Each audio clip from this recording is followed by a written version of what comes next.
Hello दोस्तों, आप सब कैसे हो? मैं ज़रीफ़ अहमद आपका स्वागत करता हूं हमारे यूट्यूब चैनल एग्ज़ाम की तैयारी पर।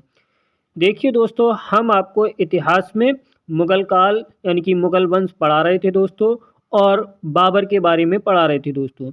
बाबर का एक लेक्चर हो गया है दोस्तों। आज बाबर का यानी कि दूसरा लेक्चर होगा और बाबर के बारे में हमने बताया था इससे पिछले लेक्चर में दोस्तों। यानी कि बाबर का शासनकाल जो चला था 1526 से लेकर और 1530 ईस्वी तक यानी कि शासनकाल चला था दोस्तों। तो आइए आज दूसरा लेक्चर पढ़ते हैं बाबर का। और इसमें जो टॉपिक है आज का, बाबर का भारत पर आक्रमण। यानी कि बाबर ने भारत पर कितने आक्रमण किए थे? तो 5 आक्रमण किए थे।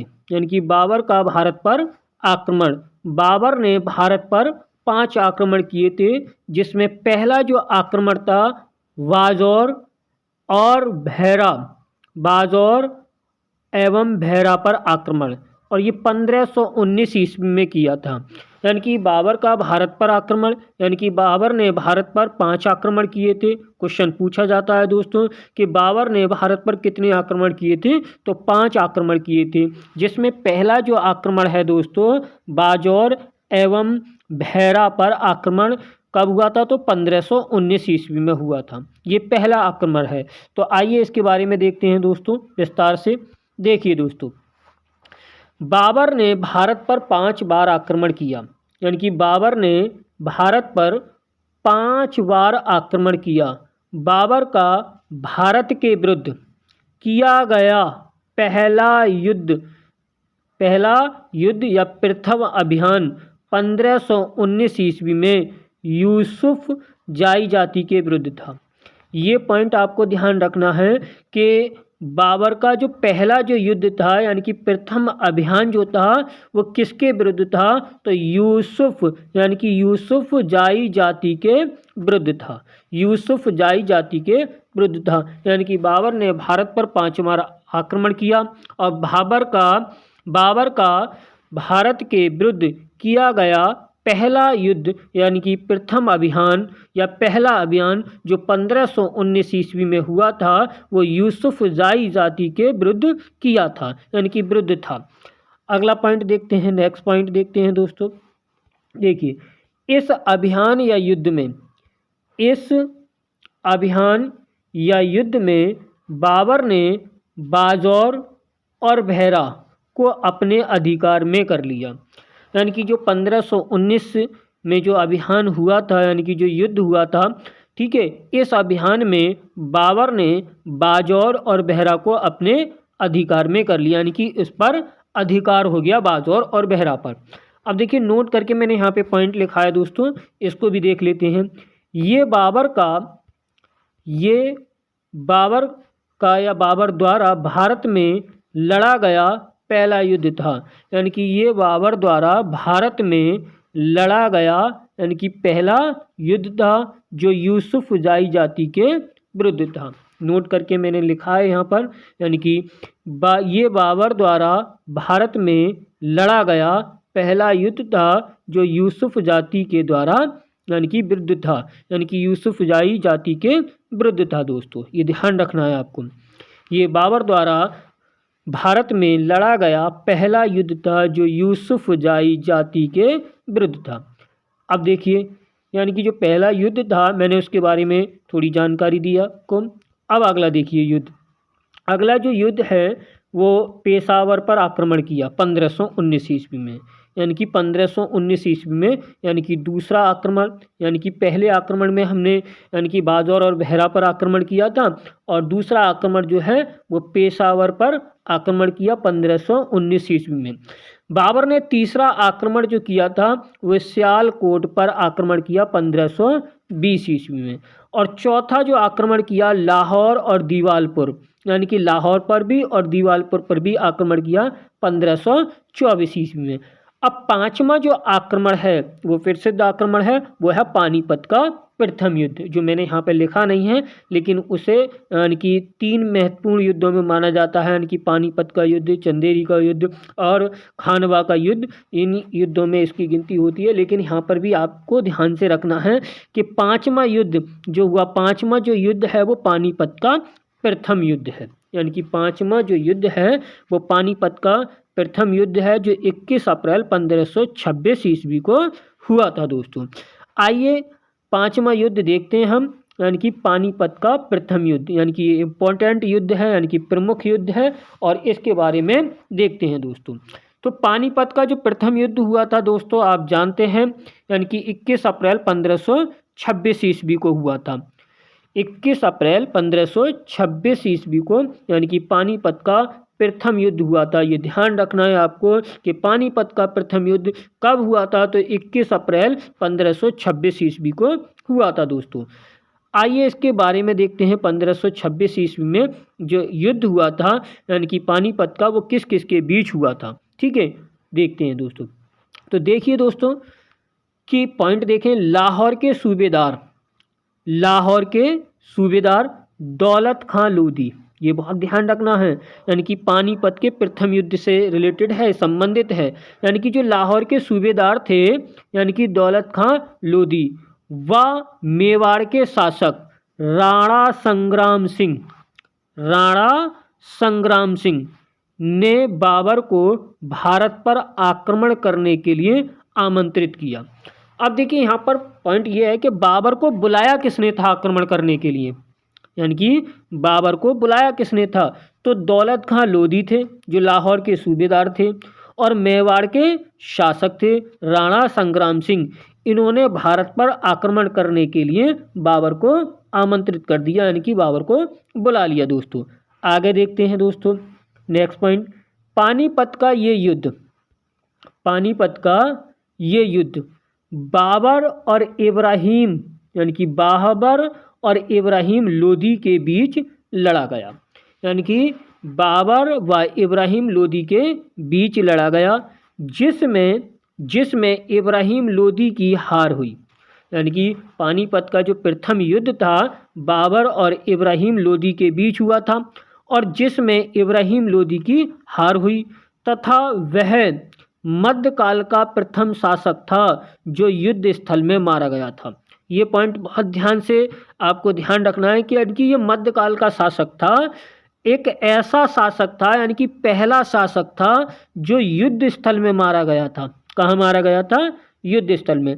तो ये ध्यान रखना है पानीपत का युद्ध कब हुआ था, तो पानीपत का युद्ध यानी कि 21 अप्रैल 1526 ईस्वी में हुआ था, बाबर और इब्राहिम के बीच हुआ था, जिसमें बाबर की विजय हुई थी और इब्राहिम लोधी हार गया था, यानी कि उसकी पराजय हुई थी। और इस युद्ध स्थल में ये पहला शासक था इब्राहिम लोधी मध्यकाल में, यानी कि जो युद्ध स्थल में मारा गया था। तो क्वेश्चन आता है इनकी मध्यकाल का वह कौन सा शासक था जो युद्ध स्थल में मारा गया था, तो इब्राहिम लोधी था दोस्तों। आगे देखते हैं दोस्तों, पानीपत के प्रथम युद्ध में ही, यानी कि ये ध्यान रखना है, पानीपत के प्रथम युद्ध में ही पहली बार, यानी कि पहली बार, देखिए पानीपत के प्रथम युद्ध में ही पहली बार बाबर ने तुगलमा, ठीक है, तुगलमा या तुगलमा भी कह सकते हैं, यानी कि तुगलमा युद्ध नीति, यानी कि तुगलमा युद्ध नीति व तोपखाने का प्रयोग किया। मैं बार बार रिपीट करके इसलिए बता रहा हूँ जिससे कि आपके ध्यान में जल्दी आ जाए और वो दिमाग में रिपीट बार बार होता रहे, ठीक है दोस्तों, ठीक है, ये ध्यान रखना है, क्योंकि बार बार बताने से ये होता है कि वो इमेज बनी रहती है, यानी कि क्या बनी रहती है, एक इमेज बनी रहती है दिमाग में कि हाँ अभी अभी बिल्कुल अभी था, ये समझ लीजिए, ठीक है। तो पहली बार बाबर ने तुगलमा युद्ध नीति व तोपखाने का प्रयोग किया। अब क्वेश्चन ये बनता है दोस्तों कि वो कौन सा युद्ध था बाबर का जिसमें तुगलमा युद्ध नीति का प्रयोग किया था या तोपखाने का प्रयोग किया गया, तो पानीपत का प्रथम युद्ध था दोस्तों, ये ध्यान रखना है आपको। नेक्स्ट पॉइंट, इस युद्ध में तोपों को सजाने की उस्मानी पद्धति यानी कि दो गाड़ियों के बीच तोप रखना का प्रयोग किया गया। यानी कि इस युद्ध में तोपों को सजाने की उस्मानी पद्धति का प्रयोग किया गया। यानी कि उस्मानी पद्धति ये थी कि दो गाड़ियों के बीच में तोप रखना, यानी कि दो गाड़ियों के बीच में तोप रखना, उसको क्या कहते हैं? उस्मानी पद्धति कहते हैं। और ये पानीपत के प्रथम युद्ध में ही इसका प्रयोग किया गया दोस्तों, ये ध्यान रखना है। तो क्वेश्चन पूछा जाएगा कि बाबर का वो कौन सा युद्ध था जिसमें उस्मानी विधि या उस्मानी पद्धति का प्रयोग किया गया था? तो वो पानीपत का प्रथम युद्ध था जो 21 अप्रैल 1526 ईस्वी को हुआ था। बाबर और इब्राहिम लोदी के बीच हुआ था और इब्राहिम लोदी की पराजय हुई थी दोस्तों। आगे देखते हैं दोस्तों, इस युद्ध के बाद यानी कि इस युद्ध के बाद बाबर ने कलंदर की उपाधि धारण की।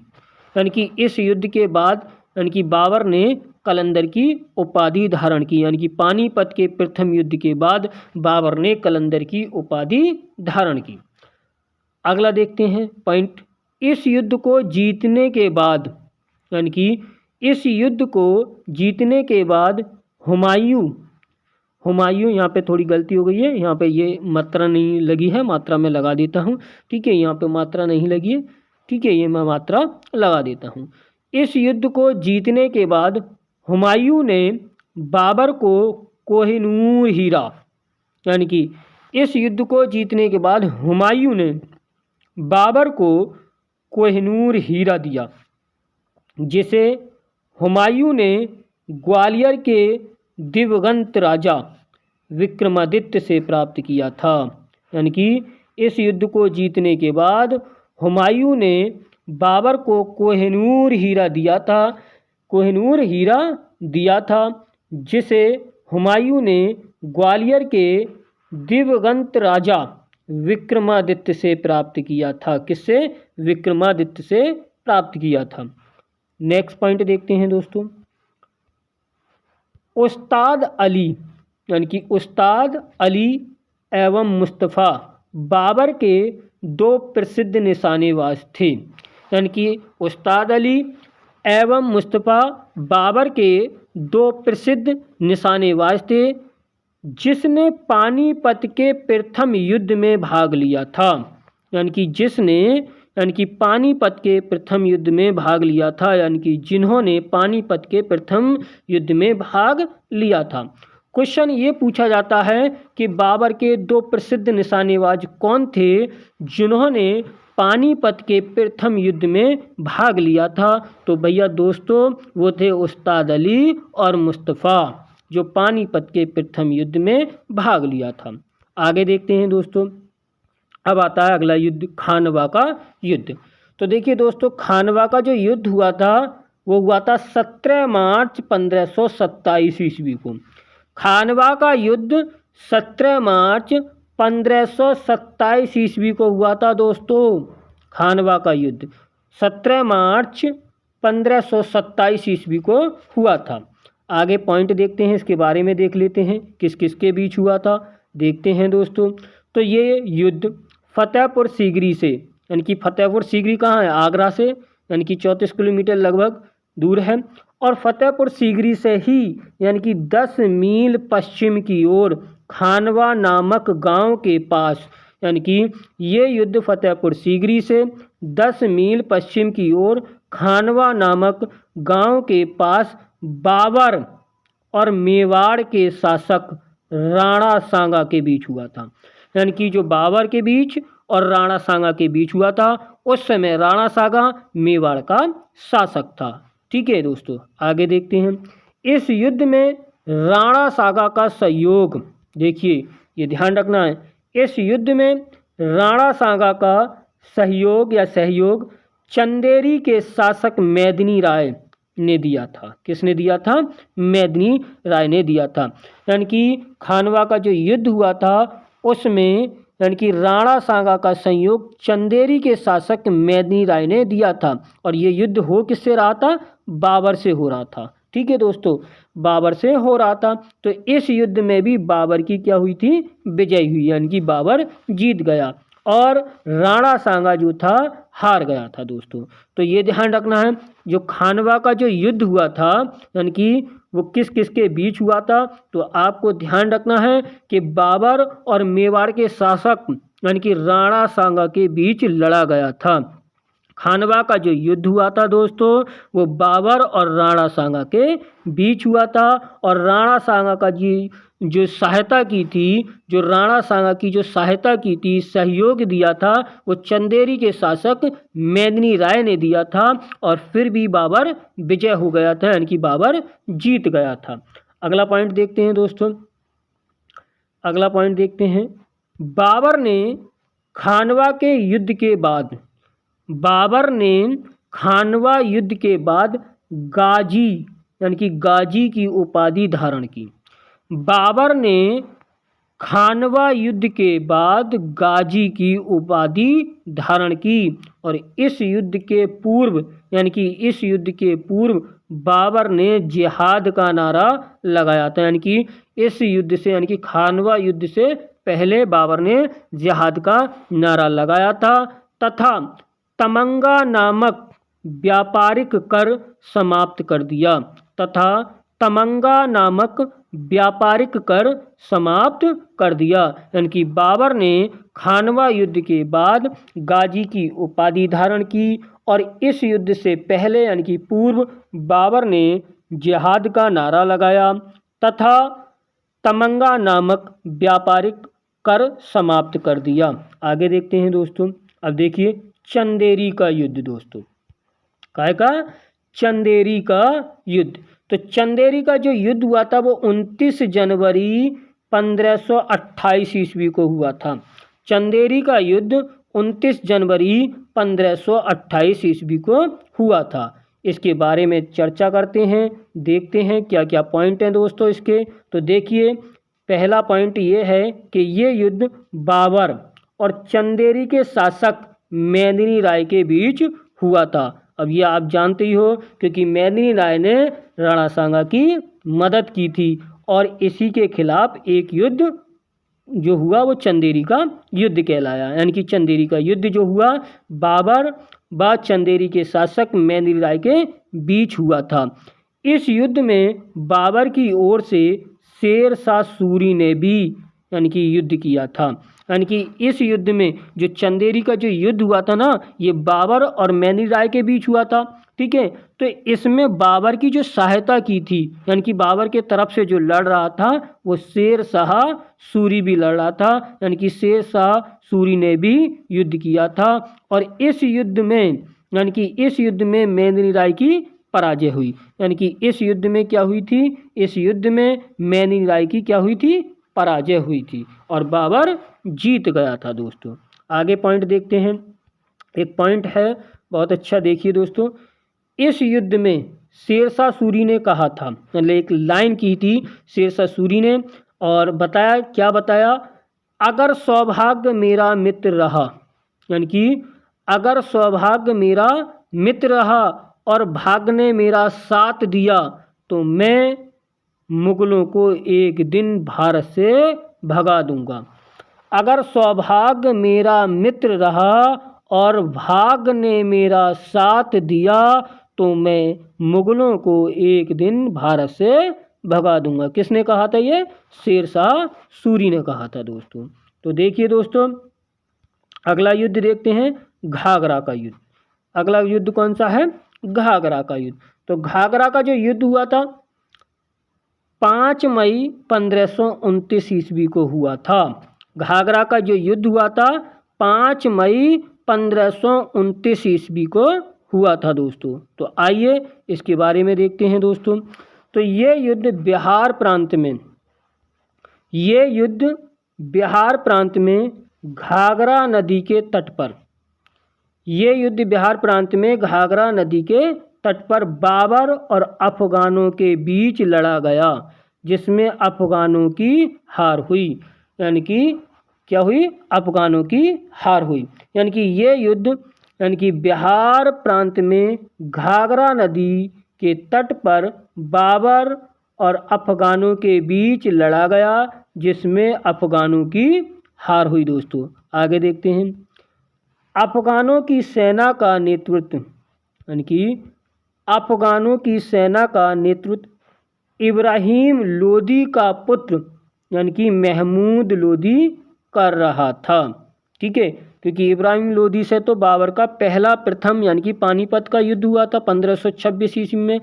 अब यहाँ पर जो यानी कि जो ये घाघरा का जो युद्ध है दोस्तों, ठीक है, ये अफगानों की सेना के नेतृत्व में इब्राहिम लोदी का ही पुत्र था महमूद लोदी, ये इसका नेतृत्व कर रहा था दोस्तों। तो आगे देखते हैं। ये बाबर द्वारा लड़ा गया अंतिम युद्ध था, यानी कि ये बाबर द्वारा लड़ा गया अंतिम युद्ध था। मध्यकालीन इतिहास में घाघरा का युद्ध प्रथम ऐसा युद्ध था जो जल और थल दोनों पर लड़ा गया था। यानी कि क्वेश्चन आएगा कि बाबर का वो कौन सा युद्ध था पहला जो जल और थल दोनों पर लड़ा गया था, तो वो था घाघरा का युद्ध दोस्तों। तो ध्यान रखना है कि घाघरा का युद्ध कहाँ हुआ था और कैसे हुआ था। घाघरा का युद्ध 5 मई 1529 ईस्वी को हुआ था। ये युद्ध बिहार प्रांत में घाघरा नदी के तट पर बाबर और अफगानों के बीच लड़ा गया था, जिसमें अफगानों की हार हुई और अफगानों की सेना का नेतृत्व इब्राहिम लोदी का पुत्र महमूद लोदी कर रहा था। ये बाबर द्वारा लड़ा गया अंतिम युद्ध था। मध्यकालीन इतिहास में घाघरा का युद्ध प्रथम ऐसा युद्ध था जो जल थल दोनों पर लड़ा गया था। तो देखिए दोस्तों, यहीं पर हमारा लेक्चर या हमारी क्लास समाप्त होती है।